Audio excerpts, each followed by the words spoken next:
everyone. I'm attorney Justin Lovely with the Lovely Law Firm Injury Lawyers. Today we're discussing Zantac cancer cases.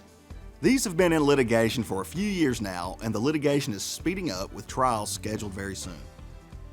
Stay tuned until the end of this video where I will give you the intake criteria that we're using and that we need for you to qualify for a possible case. Zantac's active ingredient, the ranitidine molecule, contains the necessary elements to form NDMA. NDMA is a potent human carcinogen.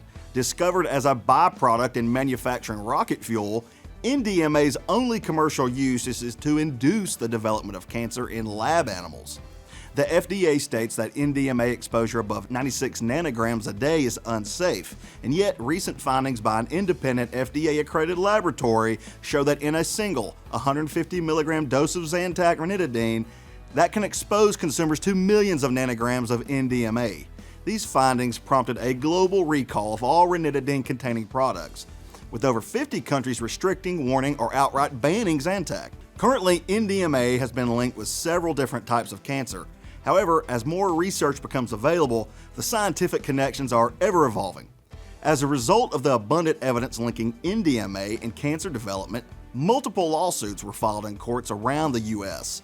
The Judicial Panel for Multi-District Litigation formed MDL 2924 on February 6, 2020 to centralize the processes for both the related PI actions in which plaintiffs allege that they developed cancer as a result of NDMA formed from Zantac, and the related consumer class actions in which plaintiffs allege that they suffered economic losses as a result of the defendant's alleged concealment of the NDMA-associated dangers posed by Zantac.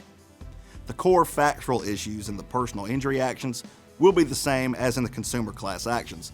In particular, how ranitidine allegedly forms NDMA, the nature and extent of the health risk posed by NDMA and the NDMA levels at issue, defendants' knowledge of the NDMA-associated risk of ranitidine, and the impact of any findings made by the U.S. FDA, which is investigating this issue right now. Judge Robin Rosenberg and Magistrate Judge Bruce Reinhardt in the Southern District of Florida preside over these proceedings. This is our current intake criteria. Any potential plaintiff must have used brand name Zantac. That's very important. Potential plaintiffs must have suffered from at least one of the following: bladder cancer, liver cancer, stomach cancer, esophageal cancer, and pancreatic cancer. These are the cancers that the science supports at this time. You also must not have developed these cancers as a direct result of any non-qualifying cancer. So if you had a cancer metastasize, even with the Zantac use, your claim's not going to be viable.